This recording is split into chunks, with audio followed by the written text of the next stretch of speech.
পেটটা ভরে গেল। প্রতিদিন এমন পুষ্টিকর দুধ, খাঁটি কাঁচা গরুর দুধ খেলে আমি তো আরো সুন্দর হয়ে যাব। আজকের মতো এখান থেকে বিদায় নিই।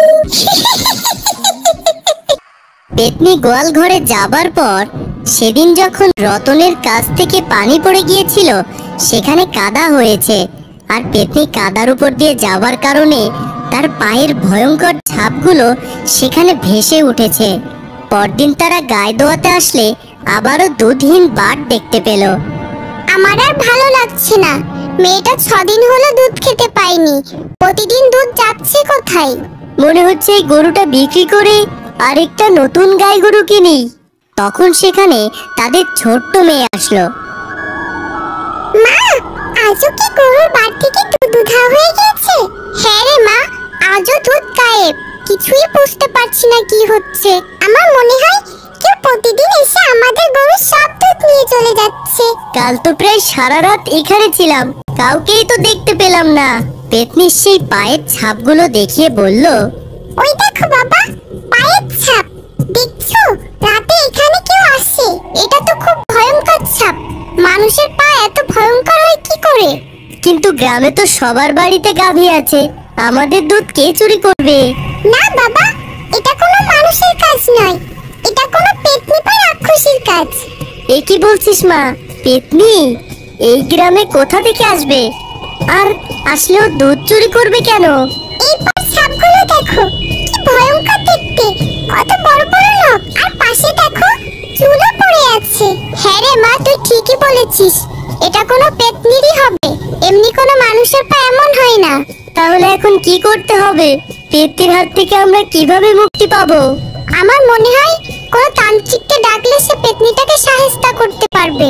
তার আগে নিজের চোখেই দেখা উচিত এটা সত্যি পেতনি কিনা। হ্যাঁ মা, তুই ঠিকই বলেছিস। আজ সারা রাত ঘুমাবো না, জেগে পাহারা দিব, দেখি কি হয়। এমন একটা জায়গাতে লুকাতে হবে যেখানে থাকলে পেতনি আমাদেরকে দেখতে পাবে না, কিন্তু আমরা পেতনিটাকে দেখতে পাবো। হ্যাঁ রে মা, তুই ঠিকই বলেছিস। কাল হয়তো এজন্য আমরা যতক্ষণ ছিলাম আমাদের দেখে পেতনিটা ততক্ষণ আসেনি। বাবা রে, মরে যাই মরে যাই। পেটের মধ্যে মনে হচ্ছে একটা হাতি ঢুকে বসে আছে গো। কালকে বেশি দুধ খাওয়া হয়ে গেছে। আমার পেটটা কেমন উঁচু উঁচু লাগছে। তাইমিদের পেট উঁচু হলে ভালো লাগে নাকি দেখতে? আজ থেকে একটু কম খাবো। কোনো কিছুই অতিরিক্ত ভালো না রে বাবা।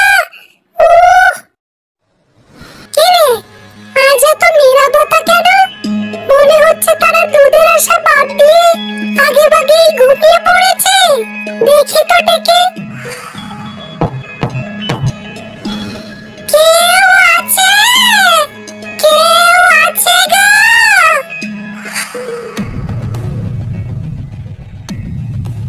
ঘুমিয়ে পড়েছে। যাই, দেরি না করে গিয়ে কাজটা সেরে আসি।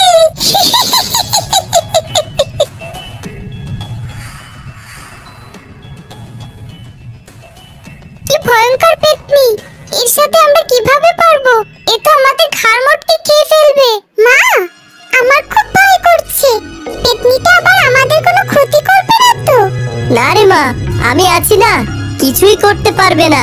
আমরা মানুষের পেতনির সাথে কিভাবে লাগবো? ও তো আমাদেরই খেয়ে ফেলবে। কালই আমি তান্ত্রিকের কাছে যাব, পেতনিকে কাবু করার জন্য কিছু করে নিয়ে আসবো। হ্যাঁ হ্যাঁ, তাই করো। কাল রাতে আমরা সবাই একসাথে পেতনিটাকে ধরবো। এত সুস্বাদু দুধ আমি পাপের জন্য খাইনি। বেঁচে থাকতেও কপালে জোটেনি। যাই, এবার গাছে ফিরে যাই, কাল আবার আসবো।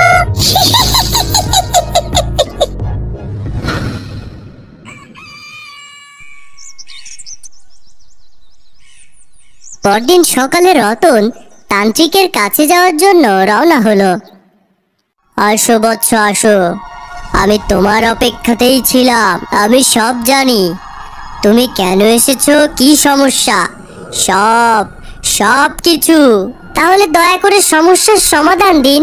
সব কিছুর মালিক সৃষ্টিকর্তা, তিনি না চাইলে কিছুই হয় না।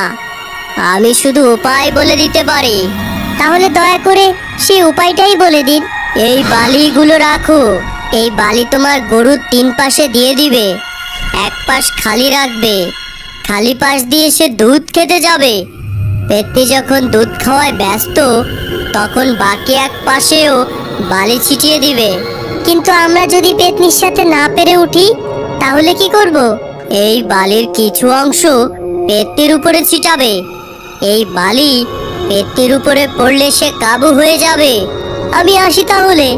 আপনাকে অনেক ধন্যবাদ আমাকে মুক্তির পথ দেখানোর জন্য। রতন সাধু বাবার কথা মতো গরুর চারিপাশে বালি ছিটিয়ে দিল, এক পাশ ফাঁকা রেখে। তারপর তারা লুকিয়ে পড়ল। এদিকে সন্ধ্যার পর পেতনি এলো রতনের বাড়িতে।